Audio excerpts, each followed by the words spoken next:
orang-orang Partai Nasdem ini sudah pasti akan mendukung Anies Baswedan ketika di Pilpres nanti.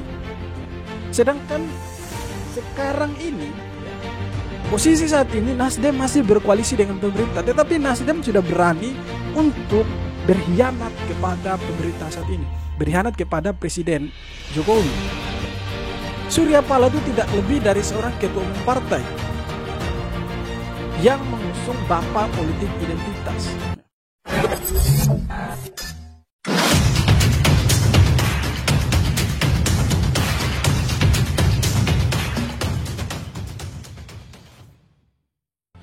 Isu reshuffle kabinet Presiden Jokowi sudah berhembus dari beberapa minggu yang lalu, teman-teman. Ya.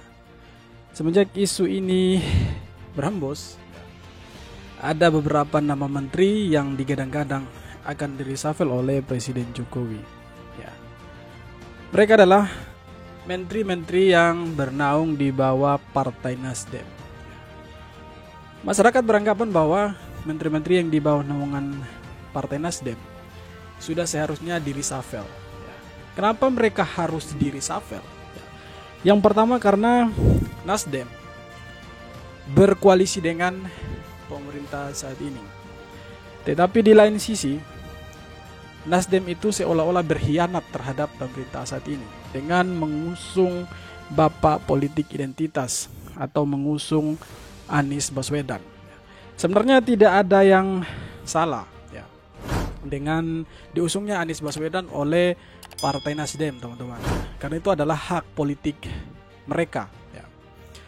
Tetapi kita tahu bersama bahwa si Anies Baswedan ini itu adalah antitesis dari Presiden Jokowi atau berlawanan dengan Presiden Jokowi.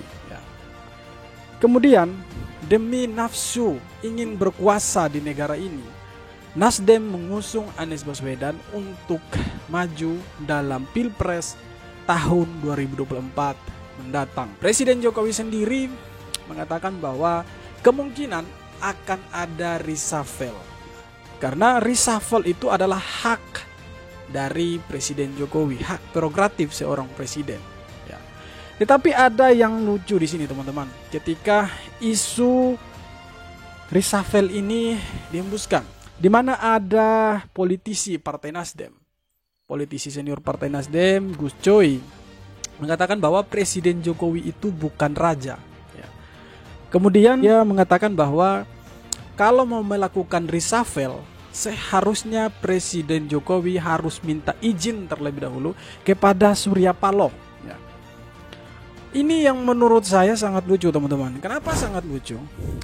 Karena Presiden Jokowi adalah seorang presiden. Ketika dia melakukan reshuffle, itu adalah hak dari seorang presiden. Lalu kenapa dia harus meminta izin kepada seorang Surya Paloh yang notabene hanya orang partai, hanya ketua umum partai? Menteri-menteri yang ada selama ini dari Partai Nasdem itu hanya pembantu Presiden Jokowi, orang-orang yang membantu untuk mengerjakan tugas yang diberikan oleh Presiden Jokowi. Lalu kenapa Presiden Jokowi itu harus meminta izin kepada seorang Surya Paloh? Menurut saya ini adalah salah satu hal yang blunder, lucu menurut saya, ketika seorang politisi senior Partai Nasdem mengatakan bahwa Presiden Jokowi itu harus meminta izin kepada Surya Paloh. Dan menurut saya sebagai warga masyarakat, orang-orang yang berdiri di samping Presiden Jokowi yang menjadi menteri dari Partai Nasdem ini sudah seharusnya di-reshuffle. Karena yang pertama, orang-orang Partai Nasdem ini sudah pasti akan mendukung Anies Baswedan ketika di Pilpres nanti.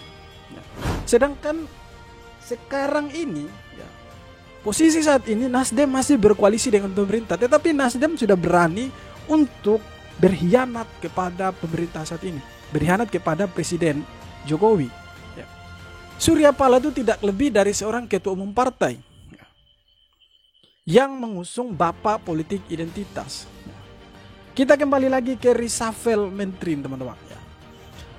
reshuffle menteri, ya saya sebagai warga masyarakat, saya mendukung kalau orang-orang dari Partai Nasdem yang sekarang menjadi menteri, ya, orang-orang yang membantu Presiden Jokowi menjadi pembantu Presiden Jokowi ini dari Partai Nasdem, itu di reshuffle, ya. Ganti dengan orang-orang yang berkualitas, ganti dengan orang-orang yang memiliki etos kerja tinggi, yang punya integritas, yang bisa bekerja, yang bisa mendukung Presiden Jokowi 100% tanpa embel-embel politik. Jadi menurut saya apa yang disampaikan oleh Gus Coy adalah salah satu hal yang blunder, dan menurut saya tidak sepantasnya Presiden Jokowi itu meminta izin kepada seorang Surya Paloh yang notabene adalah ketua umum partai. Karena Presiden Jokowi memiliki hak untuk mereshuffle pembantunya, untuk memecat siapa saja yang dianggap Presiden Jokowi itu tidak bisa melakukan atau melaksanakan tugas yang diberikan oleh Presiden Jokowi. Jadi kalau Gus Coy mengatakan Presiden Jokowi harus meminta maaf, menurut saya Gus Coy salah besar, dan itu adalah salah satu hal yang blunder yang membuat Partai Nasdem semakin tidak disukai oleh masyarakat, yang membuat Partai Nasdem ketika Pilpres tahun 2024 mendatang itu akan semakin nyungsep dan tidak ada tempat di hati masyarakat Indonesia, ya. Apalagi kita melihat narasi-narasi dari para elit-elit Partai Nasdem yang seolah-olah, ya, bertentangan dengan pemerintahan saat ini. Padahal mereka itu kalau boleh dikatakan mereka masih menjadi pembantu Presiden Jokowi. Orang-orang mereka masih menjadi pembantu Presiden Jokowi. Tetapi dengan seenaknya mereka berkhianat terhadap pemerintah saat ini, orang yang memberikan mereka pekerjaan, ya. Kemudian Gus Coy mengatakan harus meminta izin. Wow, sangat luar biasa, dan menurut saya tidak pantas Presiden Jokowi meminta izin kepada seorang Surya Paloh. Oke teman-teman, jadi sekian video tanggapan kali ini buat orang-orang Partai Nasdem, khususnya Gus Coy, ya. Jadi saya ingatkan ya kepada Gus Coy, Presiden Jokowi itu memang betul bukan raja, karena di Indonesia ini tidak mengenal raja. Yang dikenal adalah Presiden Republik Indonesia, dan Presiden mempunyai hak untuk mereshuffle siapa saja menterinya tidak bisa kerja. Apalagi kalau orang-orang Partai Nasdem yang direshuffle, itulah hak Presiden Jokowi, ya. Sekian video kali ini. Jangan lupa untuk like, komen, dan subscribe. Kita jumpa lagi di video berikutnya.